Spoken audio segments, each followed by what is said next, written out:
लक्ष्मी जी तो आएंगी नहीं, नाराज होके चली गई।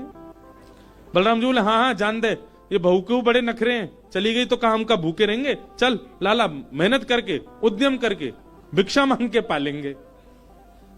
और श्री कृष्ण बलराम दोनों छोटे से बालक का रूप धारण करके गए और स्वर्ग आश्रम के बाहर कटोरा लेके बैठ गए, कोई कुछ तो दे जाएगा। ठाकुर जी और बलराम जी अपनी झोली फैला के जय जगन्नाथ जय जगन्नाथ, मैया तेरा भला हो कुछ दो। और कोई कुछ नहीं थे। एक ने तो डांट दिया, बोले हे छोटे बालकों क्या करते हो, विद्यालय जाया करो, पढ़ाई लिखाई किया करो, क्या बचपन में आके बैठ गए हो यहाँ पे। बलराम जी बोले लाला ही तो बहुत डांट रही है। ठाकुर जी मनी मन कहे और कर लो अपमान लक्ष्मी जी का। इतने में ही एक महात्मा आए, उन पर धन तो था नहीं, उनके पास में बस मूड़ी थी, महात्मा जी के पास भेल थी, भेल। ठाकुर जी ऐसे झोली फैला के बैठे, बलराम जी भी। तो महात्मा जी ने क्या किया, ऐसे करके लो बच्चों लो पालो, पेट भर लो। बलराम जी बोले लाला एक समय को भोजन तो मिल ही गयो। ठाकुर जी बलराम जी दोनों खुश हुए।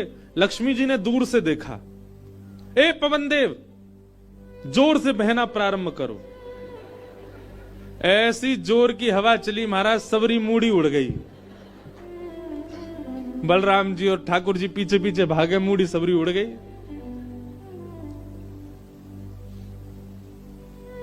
बलराम जी बोले लाला ये क्या हो गया। बोले भैया हम संकोच में कुछ कहते नहीं, आप बड़े भैया, पर हम एक बात कहें, ये लक्ष्मी के बिना सब हाल हो रहा है हमारा। ठीक है बहू है, आपने समझा देते, आप भी बिल्कुल नाक फुला के बैठ गए, गुस्सा है के बैठ गए, चली गई बेचारी।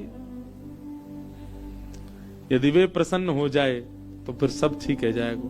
अरे ना बेटा कोई बात नहीं, हम तो क्षमा मांग लेंगे, तेने पहले क्यों ना कही मोते। ठाकुर जी बोले अब कोई बात नहीं, अब चलते हैं, ढूंढे उनको कहां है।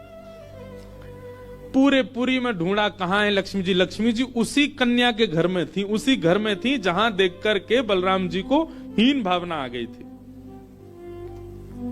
बलराम जी लेके गए, लाला यही घर में बैठी, जब मैंने देखी काई, वहां जाकर के देखा तुम्हारा